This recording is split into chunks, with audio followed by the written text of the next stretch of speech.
ito ka farmers, talagang ano na, malapit na pong madilim. Kaya ngayon, mag-alas 6 na po. Kararating ko pa lang. Ito po yung karga ko. Talagang kargado yung motor ko. Siguro makarating to sa amin, siguro mahigit na alas 7 ng gabi. Ganito lang po yung sitwasyon ko sa aming lugar kung saan malayo sa kalsada. Mula dito, isang oras pa ako maglakad. Kaya ngayon umpisa na akong baba sa aking karga.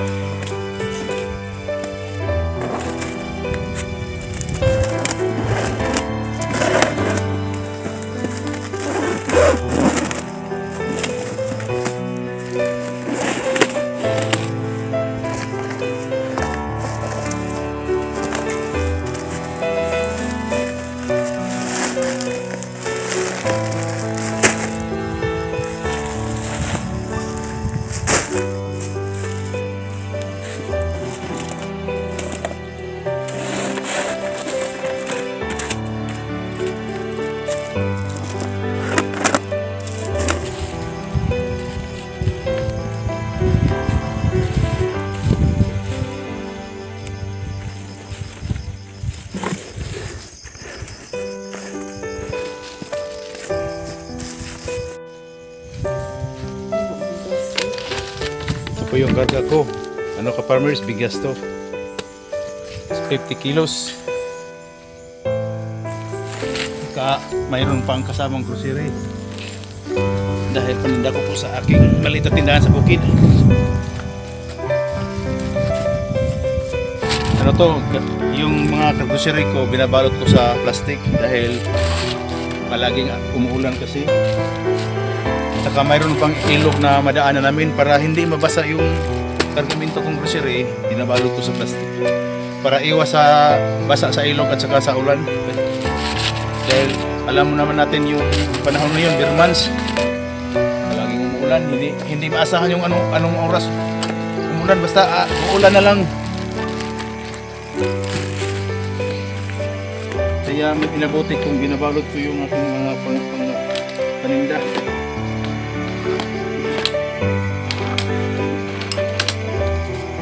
Sa farmers, yung Toyo Silver Swan, pagdating doon sa sa barangay namin, naman to, tingi-tingi, ibibenta ko to 3 piso isang ganito lang plastic. Saka ito ngayon, dahil walang nagsusundo sa akin na mga karyador, yung motor ipapasok dun sa garahe po namin, at saka yung mga karga na rin, yung mga bibigat, pasok ko na lang sa loob. Bukas ko na ito pakuha sa aking mga karyador. At saka yung magagaan na mga karga, kagaya ng mga pagkain sa mga pasalubong sa mga pamangkin ko, at saka pang ulam namin, yun ang dadalhin ko. Yung iba, na lang itatago, pakuha bukas. Ganito lang po kahirap yung nabuhay dito sa bukid.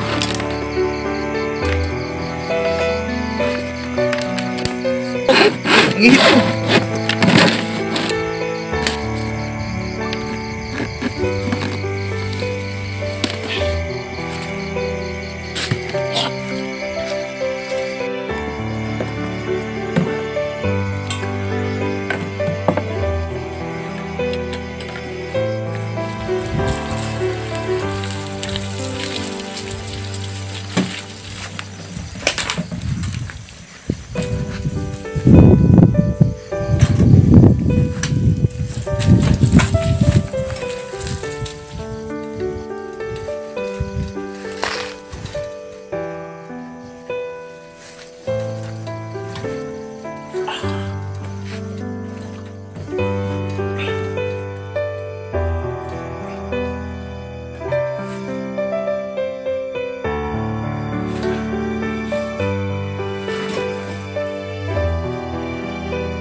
Ito na po, napasok ko na po yung mga kargamento na hindi po na madala.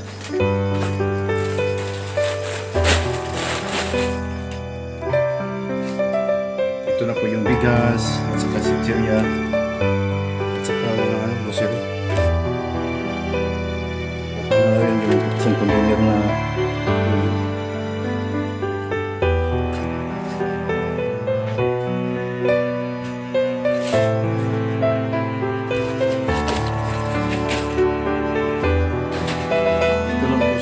po yung grahe ng motor.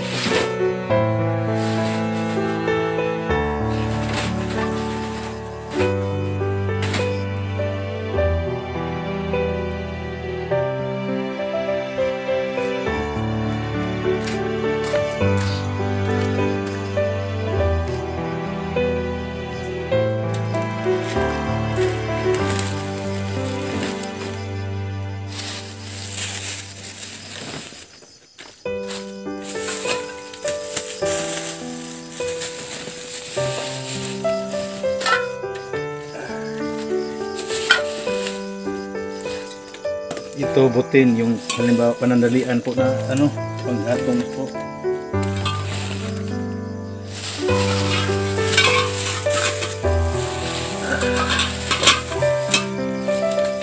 Ito po yung sobra na dala naming ulam kanina umaga.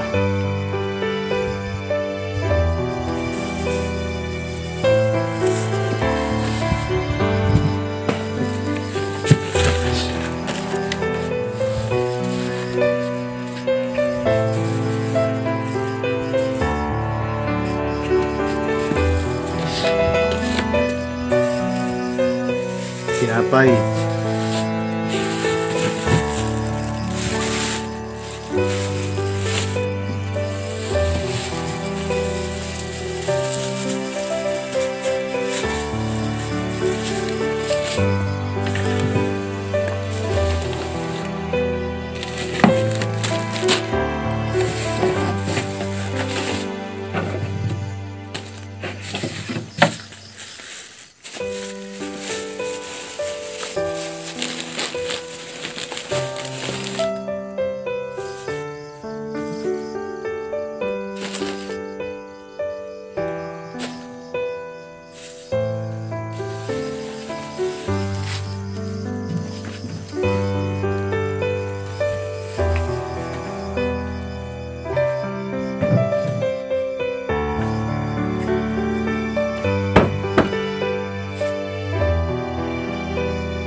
Umpisa nang maglakad ng madilim dahil pauwi na sa bahay sa bukid.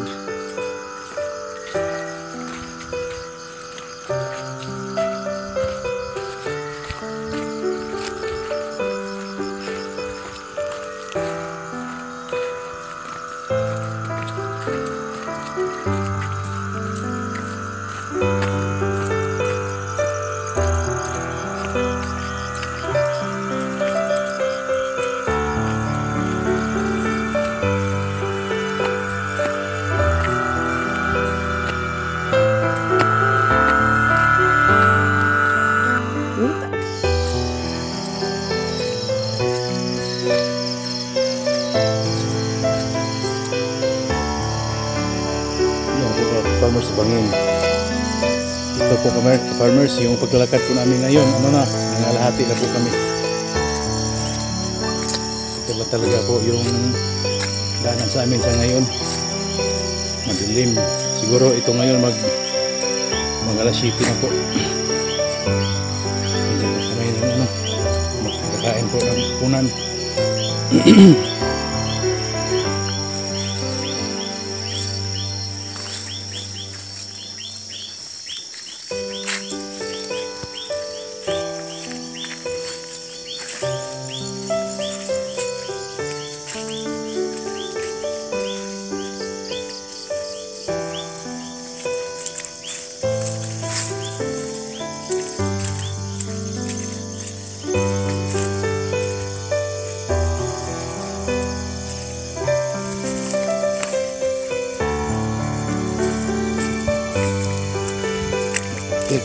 palaging umulan dito sa amin. Ganyan talaga pag beer months na. Palagi na lang umulan, araw-araw na lang.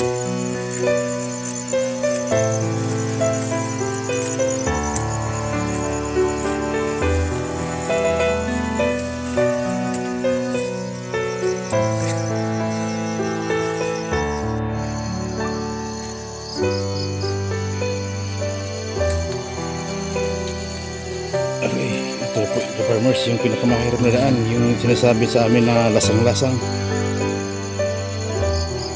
Ito po yung natamaan po ng bagyong nagkaroon po ng ulan sa taas. Kaya palusong yung pagbaba namin dito po.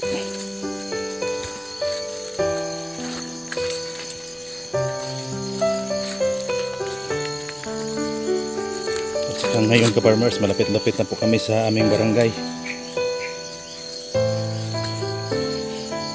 Umabot na po kami ng 40 minutes po naglakad. Medyo mabagal kasi dahil madalim na pit, madalim na hindi na masyadong yung daan. Saka ingat na rin, baka mayroong mga ahas sa daan.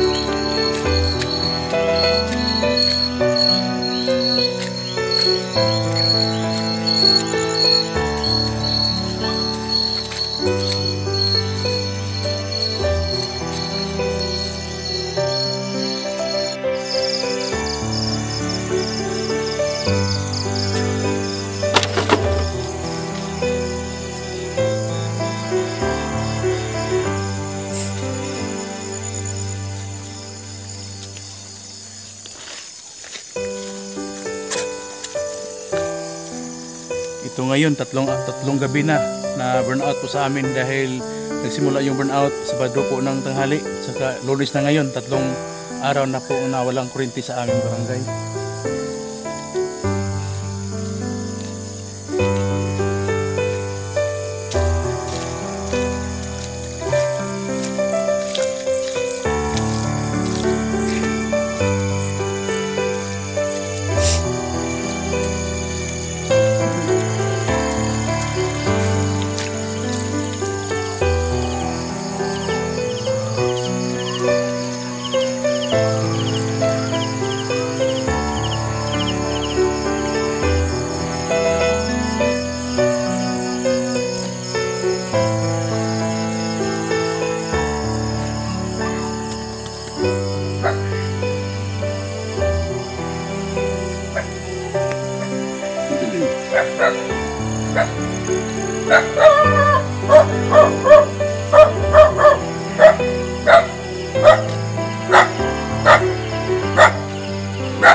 Naita dire.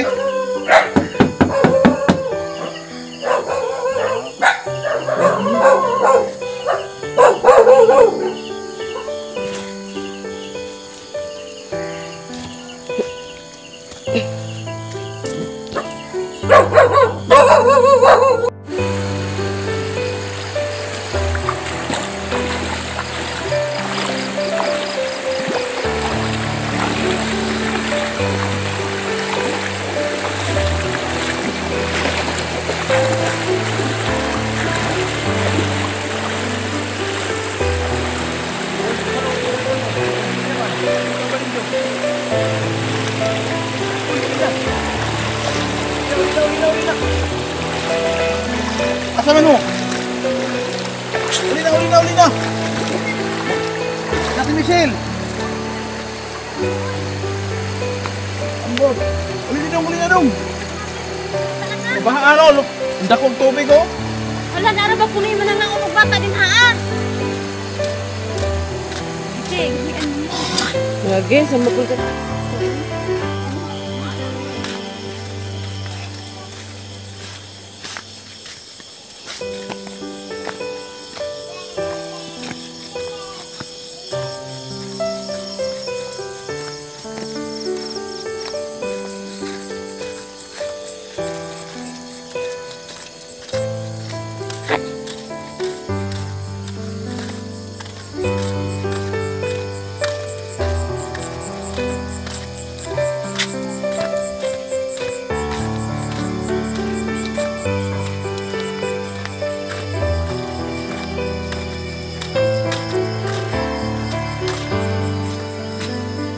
wakas narating na po namin yung ano namin, lugar po namin.